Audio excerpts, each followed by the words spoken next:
Interpolation only works inside text content. HTML attributes need vbind instead. In this video you'll bind a button's disabled state, a link's ref, and even an attribute's name, all to real reactive data. IsDisabled starts as a real true. The button below will genuinely be non-clickable. Disabled is shorthand for vbind disabled. Vue adds the real disabled attribute when the expression is true.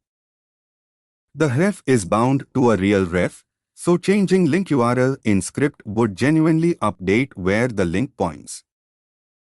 Title binds a real tooltip string to a plain div using the same vbind mechanism.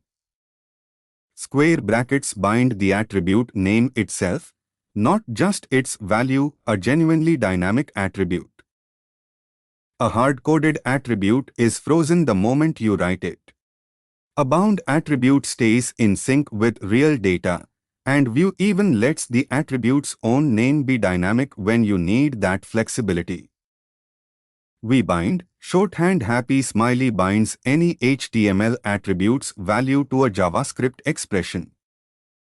Binding a Boolean attribute like disabled adds or removes it based on truthiness. Square bracket syntax, attrName, lets you bind the attribute's name dynamically too. Add a ref for an image's alt text and bind it to a real element's title attribute with vbind.